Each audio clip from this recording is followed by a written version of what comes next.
بابل کے بادشاہ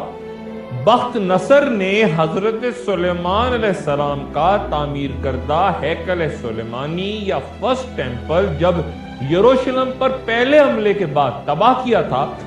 تو بنی اسرائیل کے کئی قبیلے وہاں سے ہجرت کر گئے تھے اور کئی کو بخت نصر اپنے ساتھ غلام بنا کے لے گیا تھا۔ یہ قبیلے بنی اسرائیل کے گمشدہ قبیلے یا لاسٹ ٹرائبز کہلاتے ہیں۔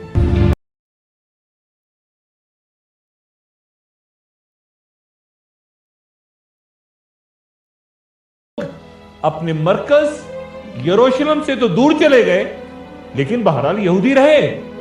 اور ان گناہوں کے غالباً مرتکب نہیں ہوئے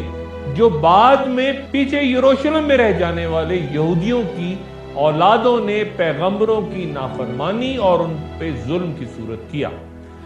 چند یہودی قبائل ہجرت کر کے یثرب یا مدینے کی طرف آ گئے اور ان کو یقین تھا کہ وہ بادشاہ جس کا دوسرے یہودی جو کہ یروشلم میں رہ گئے تھے وہ انتظار کر رہے ہیں وہ یہاں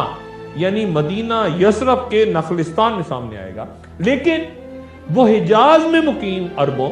یعنی اسماعیل علیہ السلام کی اولاد کو چونکہ تسلیم ہی نہیں کرتے تھے اور نہ ہی خود حضرت اسماعیل علیہ السلام کو، اس لیے وہ کہتے تھے کہ کوئی ایسا شخص یہاں آئے گا جو حضرت اسحاق علیہ السلام کی نسب سے ہوگا۔ دنیا میں آج بھی اس بات پہ بحث اور تحقیق جاری ہے کہ وہ یہودی جو بخت نصر کے دور میں یروشلم سے نکل گئے تھے ہجرت کی صورت یا غلام بنا کے بادشاہ انہیں لے گیا تھا، وہ کہاں کہاں جا کر پھر آباد ہوئے۔ یہ غالباً 12 قبیلے تھے۔ بھارت کی ریاستوں میزورام اور منی پور، ایتھوپیا کے بنت اسرائیل قبائل،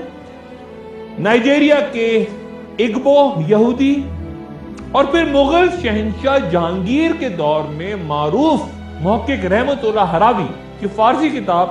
مخزن افغانی کے مطابق پختون بھی بنی اسرائیل کا ایک قبیلہ تھا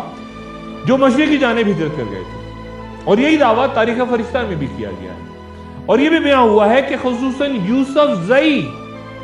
پختون